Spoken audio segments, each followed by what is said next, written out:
information and inspiration and insight is what Tuesday Spark is all about. Hopefully, something will be sparked in your mind. Listen, I'm not trying to tell you what to think, I'm just trying to get you to think. Remember, words are powerful. It only takes a spark in order to start a fire. So let's spark it up.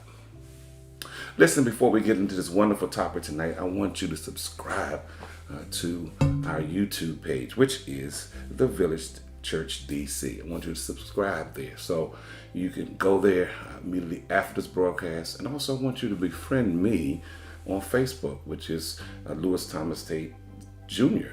So I want to be your friend. I want to make sure that you get information when it comes out. So take the time to do that. Listen.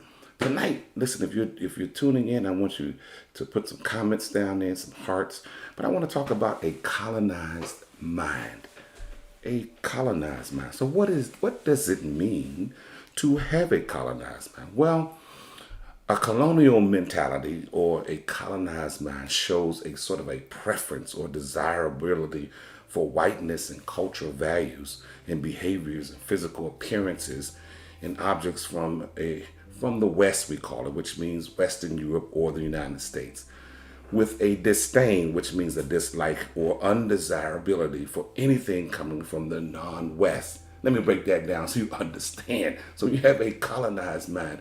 It means that you like everything that's white. Matter of fact, you celebrate that, and you celebrate that over against yourself as a black person or African person or a person of another ethnic group, even Japanese or Korean or Indian. It's amazing.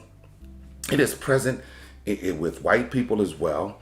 And of course, as I said, black, indigenous people and people of color and African people manifesting itself in a variety of ways. These sentiments can be traced back to the colonial era when Europeans wrote about indigenous people in the Americas, Africa, what we call the Middle East and Asia. In terms, they use terms like savages or savage to describe African people or people of Asian descent, anybody that was non-white in their mind, wild, uncivilized, to describe their encounters. And this was further based on Europeans' sense of cultural and a biological superiority, leading to the so-called civilizing mission to save the uncivilized savages and races from themselves. So this is how even some Christian missionaries went about the world. And some still have this attitude that they need to go in and rescue people and save them from themselves because they are savages. But as we can see, if your eyes are open, the real savages are amongst us, killing us. So it's this kind of attitude, it sort of upheld this imperialism and colonialism.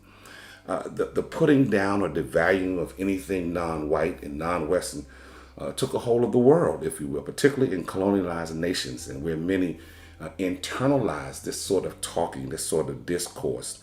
And it happens today when we hear conversations. Sometimes you're in the beauty salon or you're in the barber shop or you're somewhere with your friends and you hear the language amongst ourselves where we put down each other based on sort of these Western ways of thinking. For instance, what's good hair and what's so-called bad hair.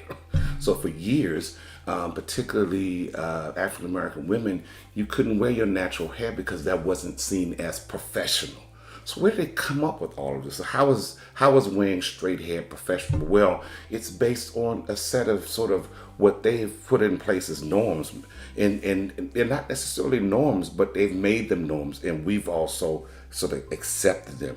So for example, when you look at research and when you look at, let's say the Filipino Americans had internalized colonial mentality and were being white or American was better than being Filipino, leading these individuals to conclude that being Filipino meant that they were inferior and could never be attractive.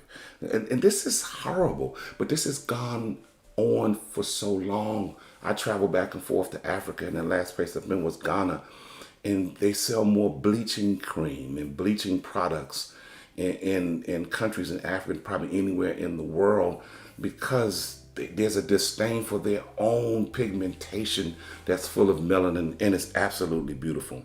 So what have you been saying about yourself? in favor of other people. Think about that. What have you been saying about yourself in favor of other people? Now, it's not saying that you can't give a person a comment or you can't think well of other people, but if you think well of other people over against yourself and you downgrade yourself or devalue your own self and your own people, then that's a problem. You have a colonized mind. So you look at, the same two women who have the same education. One is African American, one is white, and you could perhaps want to put a third one in it. One could be Asian, and they all sort of find their ways through promotions. They've worked their way up the corporate ladder. They work very hard. They got good education.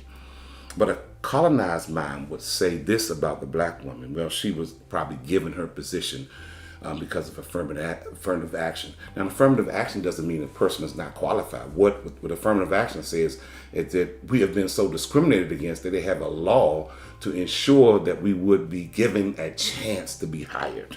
All right, not that you were giving us a job. And then from the Asian, if you were a person of Asian descent, you would think that you have to be as white as possible too. And that's a colonized mind. And then, of course, a colonized mind will say this about the white woman. Well, she works hard, she's smart, she's intelligent, all these kind of things. And you just hear this over and over again in our conversations. And even, right now, the NFL draft is coming up. There's a lot of talk about the quarterbacks. And if you listen to them carefully, when they talk about black quarterbacks, it's always he can't read the playbook as well. He's not as intelligent. And they use, they'll say things like he's very athletic. So they try to move away from using these other pejorative terms. But you know exactly what they are talking about. And so the words you use to describe your own people as if you're not a part of them is troubling. That's a colonized mind. When you look down your nose at your own people and you make negative comments as if you are not one of them yourself. So the words you use to talk about your own people as if the oppressor themselves were talking, and it's you that's troubling. Ralph Ellison said this. He says, if the word has the potential to revive and make us free, it also has the power to blind, imprison, and destroy. So for just a few minutes here, listen, I want to look at the musical genius of Prince and his exceptional insight and intelligence that can possibly shed some light in this darkness of a colonialized mind. He had a song a few years ago, I think it was around 2009, called The Colonialized Mind. And in some context, I give you some context for this song. It was probably on this Lotus Flower album, and however, he was concerned about how his music was being sort of co-opted, or he's being taken advantage of by the industry.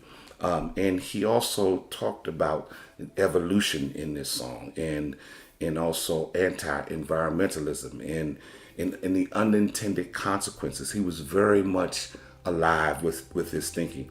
And he also had made a sharp point about isolating qualities of racism while simultaneously taking down America's sort of binary modern political system. What binary means is that we have a two-party system, and we often think that one party is worse and the other one's better. But in a real sense, if you look at the history of both of these parties, they have been damaging, particularly to people of African descent and people of color and poor people. And his sort of thematic center for this album is his thoughts around altruism and social justice and independence from the conditioned belief system. Colonized Mind arrived sort of doing this sort of creative sort of outburst that he was having. And some of these lyrics, they hit me. He said, I want to talk about it. Colonized Mind. He said, upload the evolution principle. You see a rock on the shore and say, it's always been there. Download, no responsibility. Do what you want. Nobody cares. Upload the master race idea, genetically disposed to rule the world. Download a future full of isolated boys and girls. Now, I just stopped there because the lyrics are very powerful, but just think about what he just said. This whole idea of a master race genetically disposed to rule the world, that's white supremacy. this whole idea that there's a master race when there's only really the human race. And so when you have a colonized mind, you think that there is a master race, even those who have been colonized, even those who have been oppressed, and all of their strivings. Even I'm victim of it too.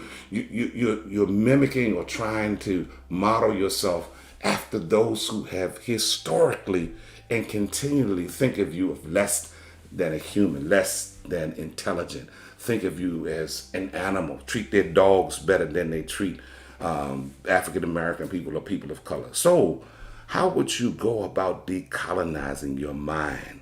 Listen, you have to tune in next week. We're going to talk about that. How do you go about decolonizing your mind? So, thank you for joining me tonight. Have a wonderful evening. God bless.